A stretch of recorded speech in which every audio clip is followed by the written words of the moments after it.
Hello दोस्तों, Excel tutorial की इस वीडियो में आपका स्वागत है। आज की इस वीडियो में आपको दिखाने वाला हूं कि एक्सेल में रैंक फार्मूला क्या होता है, इसका कहां पे यूज करते हैं और कैसे करते हैं। ये सारा डिस्कस हम आज की इस वीडियो में करने वाले हैं। तो ये रैंक फार्मूला दिखाने के लिए मैंने कुछ डेटा का सैंपल लिया है जो आपके इस स्क्रीन पे दिख रहा है।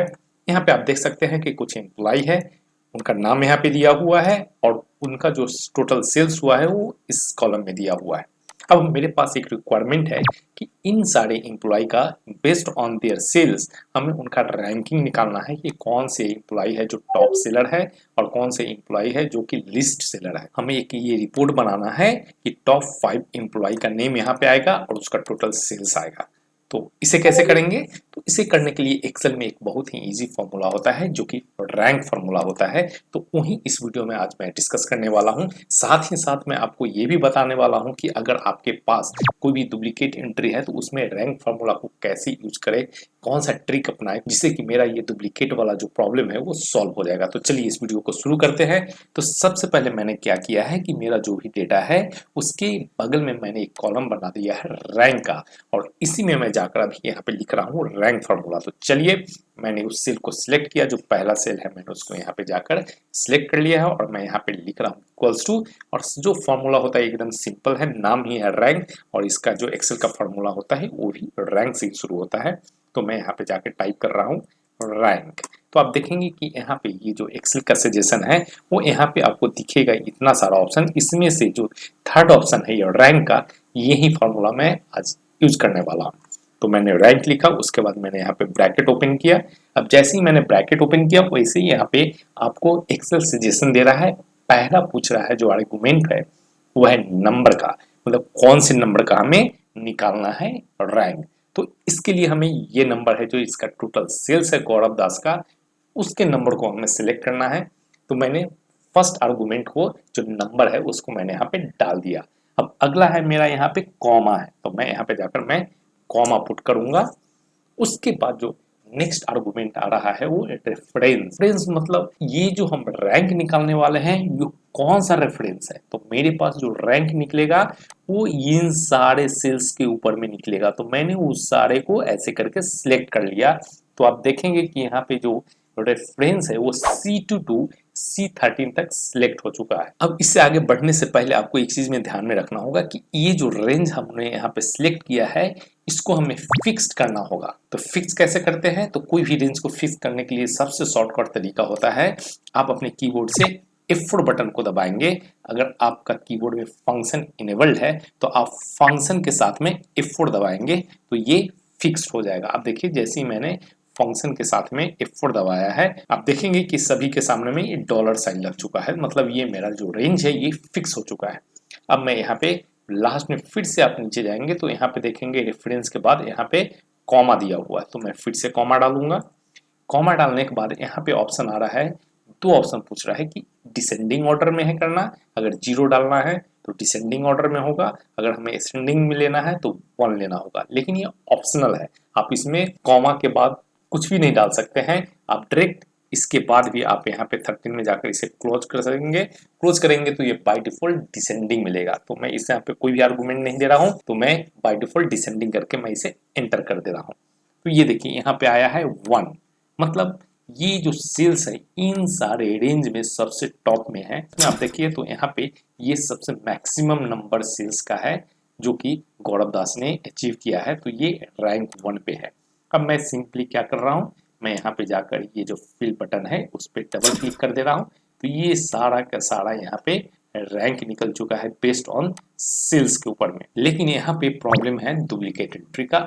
आप जैसे देख सकते हैं कि सबसे टॉप में 1 है और 8000 है सेकेंड नंबर पे, तो यहाँ पे रैंक भी आ गया है 2। लेकिन अगर आप ध्यान से यहाँ पे हम देखें तो मेरा जो ये पहला है 8000 का, उसके बाद यहाँ पे नीचे भी है 8000 और यहाँ भी है 8000, तीन जगह ये 8000 डुप्लीकेट एंट्री है। तो यहाँ पे क्या प्रॉब्लम हुआ है आप ध्यान से देखिए, ये तो टॉप मेरे पास 1 में आ गया है, 2 में आ गया है और यहाँ से देखिए 3 और 4 यहाँ से गायब है, डायरेक्ट उसके बाद 5 आ चुका है। तो इसका मतलब क्या हुआ, ये जो मेरे पास ये 3 एंट्री डुप्लीकेट का है 8000 8000 और 8000, तो इसको इसने रैंक के हिसाब से 2 2 करके यहाँ पे ये डाल दिया। आप देख सकते हैं कि यहाँ पे 8000 को टू टू करके डाल दिया है सबका, क्योंकि ये सेम नंबर है तो टू टू हो गया है। तो ये चीज़ आगे जाकर आपको डुप्लीकेट में प्रॉब्लम कर सकता है। अगर आप कहीं से इसको VLOOKUP करके कहीं पे आप अगर इसको ऑटोमेट करना चाह रहे हैं तो वहाँ पे ये चीज़ प्रॉब्लम आएगा। तो इसे कैसे करेंगे, अगर मैं यहाँ से डायरेक्ट जाऊँ और यहाँ पे VLOOKUP लगाकर कि टॉप 1 में कौन है, तो ये तो गौरव दास आ जाएगा। अगर टॉप 2 में करूँ तो यहाँ पे 3 है, जो टॉप में आएगा वही आएगा, उसके बाद नीचे का नहीं आएगा। और मेरे पास 3 4 में कोई भी नाम नहीं आएगा, क्योंकि यहाँ पे 3 और 4 का कोई भी नंबर अवेलेबल नहीं है, डायरेक्ट 5 में आएगा। तो ये प्रॉब्लम हो सकता है कि डुप्लीकेट जो भी है एंट्री, उसमें रैंक को कैसे यूज करें। तो उसके लिए भी मैं आपको एक बहुत ही सिंपल सा तरीका मैं बता रहा हूँ। तो चलिए आगे देखते हैं। तो इसके लिए मैं क्या कर रहा हूँ, सबसे पहले यहाँ पे मैं 2 कॉलम को इंसर्ट कर रहा हूँ, ऑलरेडी मेरे पास है, मैं फिर भी एक न्यू कॉलम को इंसर्ट कर रहा हूँ। यहाँ पे कुछ हम ट्रिक्स को अपनाएंगे। कैसे, यहाँ पे हम जाकर एक फॉर्मूला लिख रहे हैं रो से क्या होता है, जिस सेल में हम फॉर्मूला लिख रहे हैं उस सेल का रो नंबर वो देता है। तो यहाँ पे क्या आएगा, रो लिखे हैं तो ये दूसरा रो है, तो इसका आउटपुट आएगा 2। अब इसको हम डिवाइडेड कर दे रहे हैं 10,000 से, 10,000 से कर दिए तो एक कुछ नंबर यहाँ पे आएगा, ये नंबर कुछ आया है। इसे आप थोड़ा कम भी कर सकते हैं, अगर आपके पास डेटा थोड़ा कम है तो आप कम भी कर सकते हैं। तो एक नंबर यहाँ पे आ चुका है। अब इसे मैं डायरेक्ट ऐसे करके नीचे ड्रैग कर दिया। उसके बाद यहाँ पे हम कर रहे हैं न्यू रैंक करके कॉलम बना दिए। अभी क्या हम कर रहे हैं, यहाँ पे इक्वल्स टू करके ये जो टोटल सेल्स है उसमें मैं प्लस करके ऐड कर दे रहा हूँ। ये जो एकदम जो छोटा सा नंबर है, 0 से भी कम नंबर है, उसको मैं ऐड कर रहा हूँ। मैं ऐड क्यों कर रहा हूँ, ये जो मेरे पास जो डुप्लीकेट एंट्री हो जा रहा है 8,000 को, उसको यूनिक बनाने के लिए, जिससे आपको देखने में पता भी नहीं चलेगा। आप देखिए मैंने ऐड किया है, अगर मैं ये जो पुराना जो सेल्स था उसमें मैंने इस नंबर को ऐड किया है तो आपके पास वो दिखने में उतना ही सेम ही लग रहा है। अगर मैं देखूं अभी भी मेरे पास 8,000 का एंट्री है, ये भी 8,000 का एंट्री है और ये लास्ट का भी 8,000 का एंट्री है, लेकिन मैंने यहाँ पे कुछ ऐड कर दिया है। आपको देखने में नहीं लग रहा है, लेकिन ये दोनों सेम नहीं है। इसे कैसे करेंगे, सेम है या नहीं, तो मैं अगर इक्वल्स टू करके मैं इक्वल्स टू करूँ दिस इक्वल्स टू दिस, तो आप देखिए यहाँ फॉल्स आएगा। मैं इसको थोड़ा इंक्रीज करूँ तो फॉल्स। देखने में ये दोनों नंबर 8,000 है, लेकिन उसमें अंदर में कुछ इतना छोटा सा संख्या ऐड हो गया है, तो ये सेम नहीं है। तो मैंने यहाँ पे एक न्यू रैंक करके मैंने यहाँ पे ये क्रिएट कर लिया है। सॉरी, ये न्यू रैंक नहीं होगा, ये न्यू सेल्स करके हम लोग इसको बना लेते हैं। ये नया सेल्स हम लोगों ने निकाला है, तो इसको मैं न्यू सेल्स करके निकाल दे रहा हूँ। अब यहाँ पे हम जाएंगे और यहाँ पे एक कॉलम को इंसर्ट करते हैं और यहाँ पे तब लिखेंगे न्यू रैंक मैंने कर दिया। अब यहाँ पे फिर से हम रैंक निकालेंगे बेस्ड ऑन दिस सेल पे। ये तो मैंने पहले निकाल दिया था कि ऐसे रैंक का यूज करते हैं वो, लेकिन अभी हम ये आपको दिखा रहे हैं कि कैसे अगर कोई डुप्लीकेट एंट्री है तो उसके साथ कैसे काम करेंगे। तो इसके लिए मैंने यहाँ पे सेल्स का कॉलम बना लिया है बेस्ड ऑन ये सारा ट्रिक को अपनाकर। अब मैं यहाँ पे जाकर फिर से रैंक फार्मूला लिख रहा हूँ। उम्मीद करते हैं कि आपको इस बार रैंक फार्मूला का कॉन्सेप्ट क्लियर हो गया होगा। फिर से मैंने ये नंबर लिया, इस बार मैं नंबर ले रहा हूँ ये जो मैंने न्यू सेल्स का किया है वो, कॉमा मेरा जो रेफरेंस होगा इस बार यही होगा, और मैं इसे F4 बटन के साथ में मैं इसे फिक्स कर दिया। उसके बाद मैं लिख रहा हूँ, कुछ भी नहीं डाल रहा हूँ, बाय डिफॉल्ट ये डिसेंडिंग ऑर्डर में चला जाएगा करके मैं इंटर बटन को प्रेस किया। अब मैं इसे नीचे की तरफ में ड्रैग कर रहा हूँ। तो इस पर देखते हैं क्या हुआ है। मेरे पास 1 है, मेरे पास यहाँ पे इसको ले लिया है 2। आप देखिए पहला जो 8,000 है उसको स्किप करके ये इसको 2 ले लिया है। अगर मैं दूसरी 8,000 की बात करूँ तो यहाँ पे ये देखिए ये 3 ले चुका है और फोर्थ वाले जो है उसको 4th ले लिया है। मतलब इस बार वो रैंकिंग कर दिया है।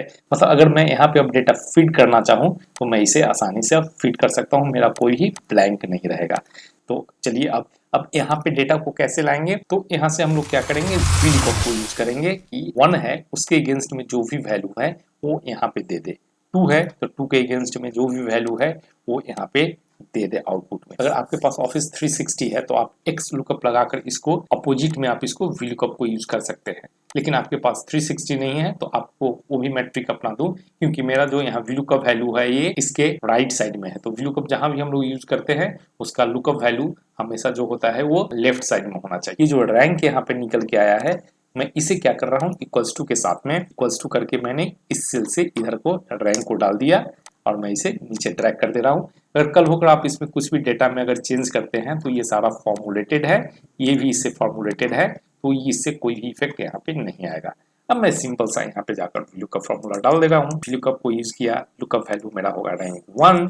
उसके बाद मेरा जो टेबल एरे है वो यहाँ से लेकर मैंने इसको ले लिया और इसे मैं F4 के साथ में फिक्स कर दे रहा हूँ। उसके बाद मैंने कॉमा और मेरा चाहिए यहाँ से इंडेक्स नंबर जो है वो 1 और 2 है, तो मैं यहाँ डालूंगा 2,0। मैंने ब्रैकेट को क्लोज किया। सिर्फ मैं क्या कर रहा हूँ इसके लिए, मैं यहाँ से जाकर मैं फॉर्मूला बार में जा रहा हूँ, इसको कॉपी किया फॉर्मूला को कंट्रोल C के साथ में। इस टाइम में गया, डबल क्लिक करके इक्वल टू नहीं डालेंगे क्योंकि इक्वल टू के साथ में मैंने कॉपी कर लिया था, कंट्रोल V। और इस बार जो ये यहाँ पे ये इंडेक्स नंबर है इसको मैं चेंज करके 3 कर दे रहा हूँ, एंटर। तो आप देखेंगे कि गौरव दास यहाँ पे टॉप सेलर्स में था तो ये टॉप में आ चुका है और इसे मैं जाकर यहाँ फिल डाउन बटन से डाल दूं तो मेरे पास सेकेंड में आ चुका है मारुति शर्मा, जिनका सेल्स है 8000। इन सारे सब का है 8000 रुपीज। तो ये यहाँ पे इसके हिसाब से आ चुका है। तो इस तरीके से आप रैंक फार्मूला को यूज कर सकते हैं। इसका एक्चुअल कहाँ पे, अगर आपके पास कहीं से भी लाइव डेटा आता है, एग्जांपल के लिए कि आपका अगर ये शेयर मार्केट का डेटा है जहाँ पे वो लाइव चेंज हो रहा है, कौन सा स्टॉक्स ऊपर जा रहा है, नीचे जा रहा है, किसका वॉल्यूम अप हो रहा है, डाउन हो रहा है, अगर वो लाइव डेटा है तो आप उसमें रैंक फार्मूला को यूज कर सकते हैं। दूसरा एग्जाम्पल है प्रोडक्ट का सेल्स हो रहा है, कौन से स्टेट में सेल्स अप डाउन हो रहा है, अगर वो लाइव डेटा है उसको यूज कर सकते हैं। या फिर इंसिडेंट मैनेजमेंट सिस्टम आपके पास में है तो कौन से टावर में कहां से इंसिडेंट सबसे टॉप वेट हो रहा है, इन सारी जगह पे आप इस रैंक फार्मूला को यूज कर सकते हैं। तो हम उम्मीद करते हैं कि आपको ये रैंक फार्मूला समझ में आ गया होगा। अगर आपको ये वीडियो पसंद आता है तो इस वीडियो को लाइक करें और इस तरह का वीडियो का अपडेट पाने के लिए आप हमारे चैनल को सब्सक्राइब करना ना भूलें।